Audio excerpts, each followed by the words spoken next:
किसानों के मसीहा व देश के पूर्व प्रधानमंत्री चौधरी चरण सिंह की जयंती पर होडल के पूर्व विधायक व कांग्रेस के वरिष्ठ नेता चौधरी उदयभान ने चरण सिंह चौक पर चौधरी चरण सिंह की प्रतिमा पर माल्यार्पण कर उन्हें श्रद्धापूर्वक नमन किया। इस अवसर पर उदयभान ने भाजपा सरकार पर जमकर हमला बोला। इस अवसर पर होडल के पूर्व विधायक व कांग्रेस के वरिष्ठ नेता चौधरी उदयभान ने कहा कि चौधरी चरण सिंह ने हमेशा गरीब, मजदूर और किसानों के लिए काम किया है। वह किसानों के मसीहा थे।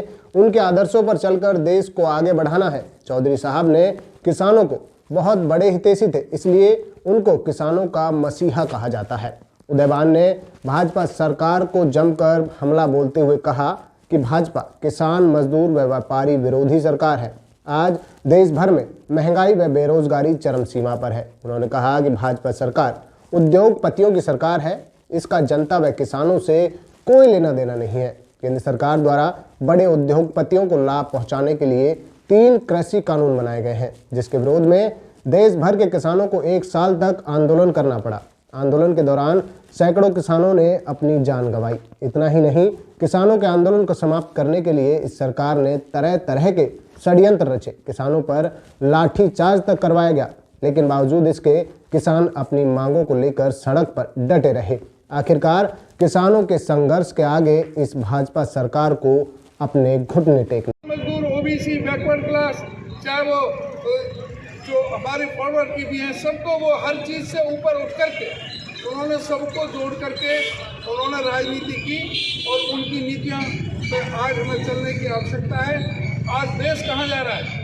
आप सही चौधरी चरण सिंह जी को श्रद्धांजलि अर्पित करना चाहते हो तो आज जो किसान विरोधी, दलित विरोधी, अल्पसंख्यक विरोधी, जो दुकानदार विरोधी जो सरकार केंद्र में बनी हुई है, जिसने महंगाई की मार कर रखी है, जिसने बेरोजगारी बेतहाशा बढ़ा रखी है, जो कहते थे कि हम 2 करोड़ नौकरी रोजगार हम हर साल देंगे, उन्होंने 2 करोड़ रोजगार जो 14 करोड़ देने थे तो 14 करोड़ रोजगार छीनने का काम किया। उन्होंने नोटबंदी की, किसी गरीब आदमी के लिए नहीं की। उसमें जो 168 आदमी मरे थे, इस देश का किसान में धन बनाने का काम उस नोटबंदी के अंदर किया। नोटबंदी में भी उसने अपने किसी मंत्री को तक भी नहीं पूछा, किसी को विश्वास में लिया। उसी तरह से जीएसटी में और उसी तरह से जब किसानों के खिलाफ ये 3 कानून लाए गए थे, किसी भी मंत्री को विश्वास में लिया नहीं, किसी किसान संगठन को विश्वास में लिया नहीं।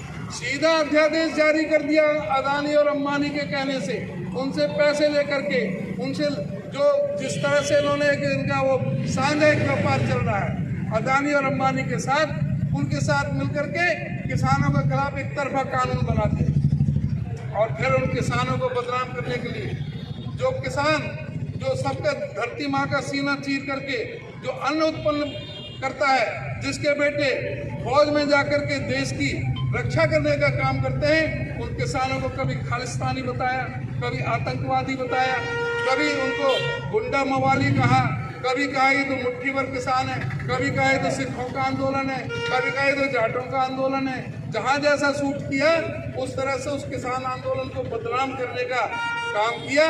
लेकिन किसानों की संगठन शक्ति के कारण नरेंद्र मोदी को थूक के चाटना पड़ा।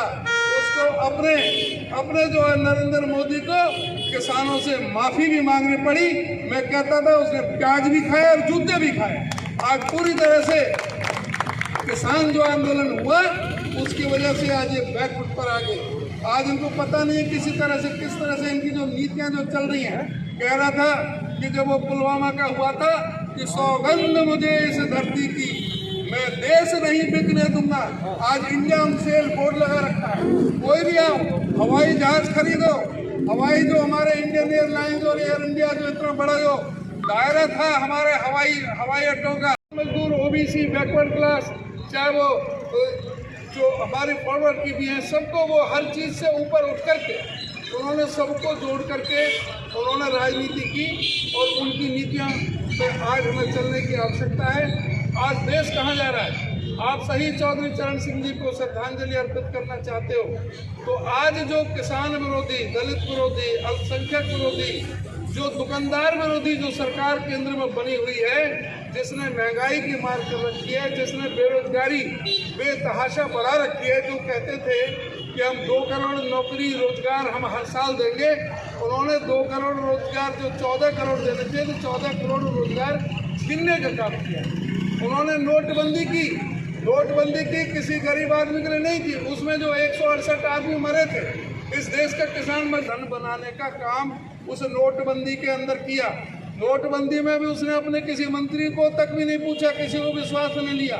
उसी तरह से जीएसटी में और उसी तरह से जब किसानों के खिलाफ ये 3 कानून लाए गए थे, किसी भी मंत्री को विश्वास में लिया नहीं, किसी किसान संगठन को विश्वास में लिया नहीं, सीधा अध्यादेश जारी कर दिया अदानी और अंबानी के कहने से, उनसे पैसे लेकर के, उनसे जो जिस तरह से इन्होंने इनका वो साझा व्यापार चल रहा है अदानी और अंबानी के साथ, उनके साथ मिलकर के किसानों के खिलाफ एक तरफा कानून बनाते और फिर उन किसानों को बदनाम करने के लिए जो किसान जो सबका धरती माँ का सीना चीर करके जो अन्न उत्पन्न करता है, जिसके बेटे फौज में जाकर के देश की रक्षा करने का काम करते हैं, उन किसानों को कभी खालिस्तानी बताया, कभी आतंकवादी बताया, कभी उनको गुंडा मवाली कहा, कभी कहा ये तो मुट्ठी भर किसान है, कभी कहा ये तो सिखों का आंदोलन है, कभी कहा ये तो जाटों का आंदोलन है। जहाँ जैसा सूट किया उस तरह से उस किसान आंदोलन को बदनाम करने का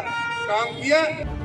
हमसे जुड़े रहने के लिए हमारे YouTube चैनल को सब्सक्राइब करें और नई वीडियो की नोटिफिकेशन के लिए बेल आइकॉन को दबाएं। अगर आप ये वीडियो Facebook पर देख रहे हैं तो लाइक जरूर करें और ज्यादा से ज्यादा शेयर करें। धन्यवाद।